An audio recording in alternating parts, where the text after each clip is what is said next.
तो दोस्तों, क्या आप भी अपनी गाय के दवाइयों से हो चुके हैं परेशान और डॉक्टर की फीस से? क्योंकि सभी डेयरी फार्मरों के पास ये बहुत बड़ी समस्या होती है कि डॉक्टर की फीस से और गाय की दवाइयों से वो बहुत परेशान हो जाते हैं और अंत में उनको डेयरी फार्म अपना बंद करना पड़ता है। तो आज का ब्लॉग आप सभी के लिए बहुत इंपॉर्टेंट है और आखिरी तक देखना। सभी जो मैं आपको बताने जा रहा हूँ घरेलू उपाय जिससे आप अपना लाखों की बचत कर सकते हैं और अपनी गायों को स्वस्थ बना सकते हैं और उन पर कोई बीमारी नहीं आएगी। बीमारी आएगी भी तो आप उन्हें अपने तरीके से रोक लेंगे बिना ज़्यादा पैसों के, मतलब कम बजट में। तो कल देखो, कल की वीडियो आप लोगों ने देखी है जो मैंने कल एक सॉल्यूशन बनाकर अपनी गायों पर छिड़का था, उससे बहुत प्रॉफिट हुआ है। आज भी देखो, कल डाला था, आज भी मक्खी इक्का दुक्का आ रही है, मतलब एक दो मक्खी आ रही है, बाकी बॉडी वैसे ही चमक रही है सभी की। ठीक है, तो ये एक बेस्ट नुस्खा है। तो मैं आज सभी को आप यही बताऊंगा कि कुछ ऐसे नुस्खे बताऊंगा जो एकदम फ्री ऑफ कॉस्ट किचन की सामग्री से अपनी गाय को बीमारियों से बचा सकते हैं। कल के नुस्खे के लिए लोग कह रहे थे कि इसका साइड इफेक्ट कोई नहीं है। इसका साइड इफेक्ट कोई नहीं होता है, ये ठीक है, क्योंकि इसमें कड़वा तेल मिला होता है। तो कड़वा तेल अच्छा ही होता है, इसका कोई साइड इफेक्ट नहीं। डीजल का थोड़ा साइड इफेक्ट होता है, क्यों कब होता है, जब वो आप ज़्यादा मात्रा पर मिला देंगे, तब उससे बॉडी में डालेंगे तो ज़्यादा क्या होगा, बाल उसके झड़ेंगे। ये होता है अगर ज़्यादा मात्रा में मिलाएंगे तो, बाकी कुछ नहीं होता। देखो, बहुत सारी बीमारियां होती हैं जो गायों में होती हैं, जिनका कॉस्ट बहुत महंगा होता है इलाज करने का। तो मैं आज आपको कुछ ऐसी बीमारियां बताऊंगा जो गायों में आम तौर पर आती हैं और उनका जो इलाज है काफ़ी महंगा होता है। तो देखो, कुछ बीमारियां, जैसे कि सबसे पहले बात कर लें एफएमडी की। एफएमडी और मुँह पका। तो इस बीमारी का जो मुंह में छाले वगैरह पड़ जाते हैं, इस बीमारी का सबसे अच्छा इलाज क्या है कि जो फिटकरी का पानी जो होता है ना, वो उससे आपको गाय के मुंह की धुलाई करनी है और जिससे छाले जो मुंह के छाले होते हैं वो चले जाते हैं। और उसी के साथ साथ नीम का तेल का लेप लगाओ उसकी जुबान पर, वो भी एक बहुत अच्छा उपाय होता है, जिससे आप, मतलब ये घरेलू उपाय है जिसको आप यूज कर इस बीमारी को से बच सकते हैं और कम पैसों में अपनी गाय को ठीक कर सकते हैं। अब उसके बाद देखो, बात करते हैं जैसे गाय को कभी कभी दस्त बहुत आती हैं, जैसे पतला गोबल करती हैं और पाचन क्रिया उनकी थोड़ी गड़बड़ हो जाती है। तो उसके लिए आपको क्या करना है, उसके लिए सबसे अच्छा इलाज है आपको पशु को दस्त आने पर क्या करना है, जो वो चाय पत्ती होती है, चाय पत्ती तो आप लोग सभी के घर पे होगी, जो किचन में रखी हुई होती है, उसका पानी, उसे पानी में भिगो लें या फिर उसको पानी के साथ थोड़ी उबाल लें। चाय नहीं बनानी है, उसको पानी के साथ उबाल लें हल्की सी, और उसमें हल्का सा वो उसको क्या बोलते हैं, मीठा दाना, वो मेथी दाना, मेथी तो आप जानते हैं जो येलो कलर की होती है, उसको उसी के साथ मिलाकर गाय को दे दें। गाय को देने से जो गायों में दस्त आती हैं वो रुक जाती हैं। ये भी एक घरेलू उपाय है। इसके लिए लीवर टॉनिक भी पिलाई जाती है, लेकिन वो महंगी होती है।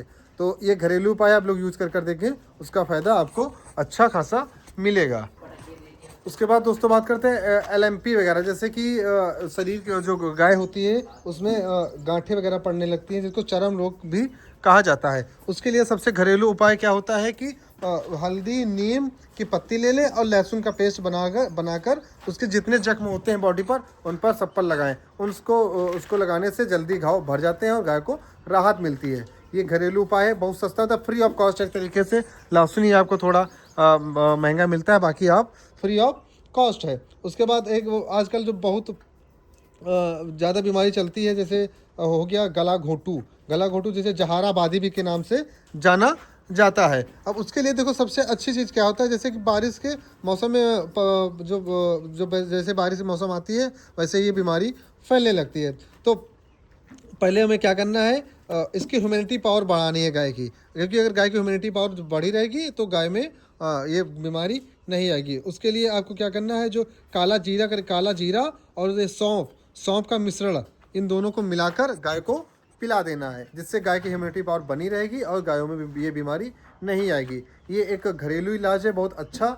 और उसके बाद एक जो सबसे ज़्यादा बीमारी प्रचलित हमारी चलती है, जिसका नाम है थनैला तो के बारे में मैंने तो कल बता ही दिया था कि आपको 250 ग्राम वो एलोवेरा जेल और उसमें हल्दी का लेप मिलाकर लगाना है 3 से 4 बार दिन में, उससे आराम मिलता है। साथ में नींबू का रस भी आपको देना है 100 ml। ये तो मैं आपको कल बता चुका हूँ। और उसके बाद अगर जैसे कैल्शियम कमी जैसे अपनी गाय में पूरी करनी हो, फ्री ऑफ कॉस्ट क्या करना है आपको, चूना जो होता है, चूना वही जो घर पे खाया जाता है, चूने का पानी ले ले, मतलब चूना उसी पानी में भिगो ले अच्छी तरह से, और उसको फिर चारे में मिला दे। जैसे कि हम लोग देखो जैसे मिलाते हैं भाई, चारे को थोड़ा मॉइस्चराइजर तो जरूर करते ही है ना, तो हमको उसी में मिला देना है। तो उससे क्या होता है कि गाय की हड्डियां भी मजबूत रहती हैं और कैल्शियम की कमी भी गायों में पूरी हो जाती है। ये एक सस्ता और घरेलू इलाज है जो बहुत ज़्यादा कारगर माना जाता है गायों में। उसके बाद बात करते हैं डीवार्मिंग। जैसे देखो डीवार्मिंग की दवाइयाँ ज़्यादा महंगी तो नहीं आती हैं, जैसे गायों में बछड़ों में सब में होती है, वो ज़्यादा महंगी तो नहीं आती। लेकिन अगर आप डीवार्मिंग घर पर ही करना चाहते हैं तो उसके लिए देखो सबसे अच्छा तरीका क्या होता है, नीम की पत्ती तो आप लोग जानते हैं ना, सबके यहाँ आसानी से मिल जाती है, फ्री ऑफ कॉस्ट मिल जाती है। नीम की पत्ती को पीस कर गाय को पिलाएं, जिससे उसको डीवार्मिंग, जो पेट में कीड़े वगैरह होते हैं वो मर जाते हैं और वो निकल जाते हैं, मतलब कि बाथरूम के उसके लैट्रिन और बाथरूम की जगह से उसके साथ में। तो ये एक बेस्ट तरीका होता है डीवार्मिंग का करने के लिए, घरेलू इलाज ये। और एक चीज़ और बता दूं, जितने भी इलाज मैं आपको बता रहा हूँ इनका कोई भी साइड इफ़ेक्ट नहीं होता था, 0 साइड इफ़ेक्ट के लिए ये होते हैं, मतलब होता ही नहीं है कोई साइड इफेक्ट। और एक चीज़ काफ़ी लोग जैसे पूछते हैं कि हमारी गाय भैया खाना नहीं खा रही है, भूख बहुत लग रही है, मतलब भूख नहीं लग रही है सॉरी।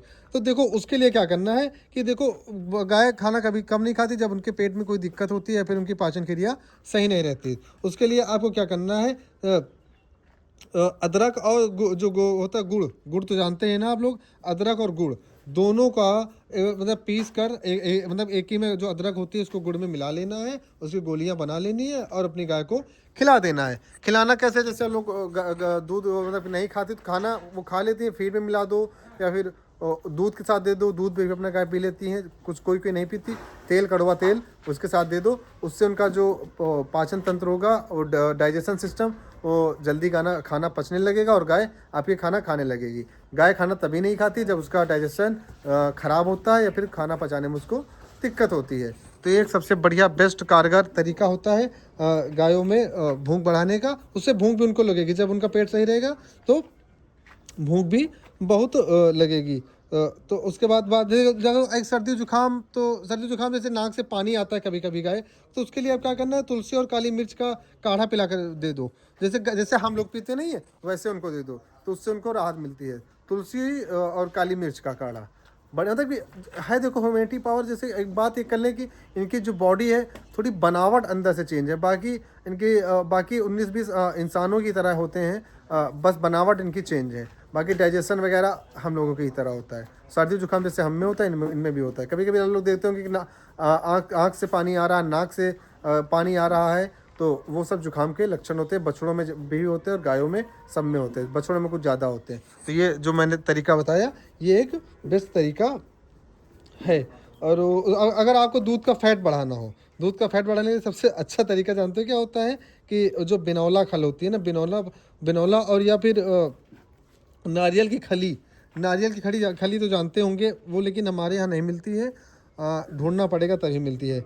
उसका साथ थोड़ा सा मीठा सोडा जो मैं देता हूँ, आप सभी को बताता हूँ, ये मिलाकर खिलाओ। उससे जो क्या होता है कि जो गाय का जो दूध का फैट होता है वो बढ़ जाता है। और एक चीज़ और बता दूँ, दूध का फैट बढ़ाने के लिए कोई सरसों का तेल पिलाता है, उससे भी फैट बढ़ जाता है। लेकिन भाई मैं उसको सजेशन नहीं दूंगा। क्यों? क्योंकि वो थोड़ा कॉस्टली पड़ जाता है। देखो यार, सरसों का तेल आप भी जानते हैं कि महंगा है, आज इतने समय 170-80 रुपये kg है, तो यार वो महंगा पड़ जाता है। तो मैं उसके लिए नहीं बताऊंगा।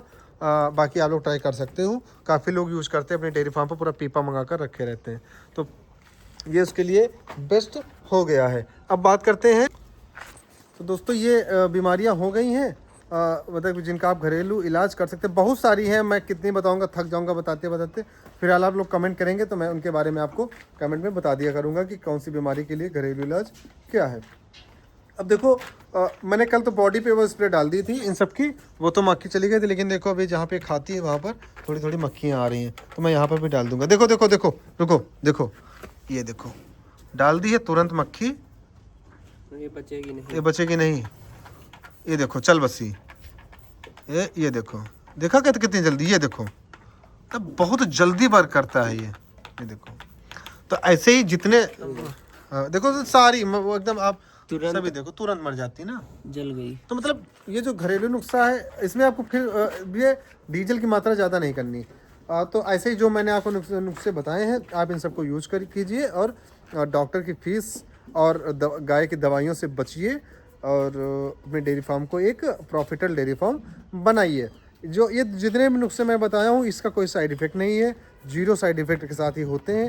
देखो आप लोग को भी पता है कि जितने जितने प्रकार के ये जो घरेलू इलाज या देसी उपचार होते हैं इनका कोई साइड इफ़ेक्ट नहीं होता है, और बिल्कुल नहीं होता है। तो आप ये सब लोग बेधड़क होकर ये सारे नुस्खे यूज़ कर सकते हैं और इनका अपने अपने गायों को बीमारी से बचा सकते हैं। अभी बीमारियां आ गई हैं तो उसके बाद भी ये नुस्खे यूज़ कर सकते हैं, जिससे गाय को काफ़ी राहत मिलेगी। ज़्यादातर बीमारियां गायों में कब आती है? जब उनकी ह्यूमैनिटी पावर कमज़ोर होती है। तो आप जो मैंने बताया है कि ह्यूमैनिटी पावर के लिए आपको क्या करना है, आप वो वही चीज़ यूज करके वही नियम फॉलो कर अपनी गाय की ह्यूमैनिटी पावर बढ़ाएं और उनमें बीमारियां आने से बचाएं। तो अब आज के ब्लॉग को हम समाप्त करते हैं और आप सभी लोग कमेंट कर दीजिए कि आपको किस बीमारी के बारे में जानना है जिसका घरेलू इलाज मैं आपको बता सकूं। काफ़ी सारी बीमारियां होती हैं गायों में, ये वो बीमारियां हैं जो कॉमन है जो मैंने आपको बताई।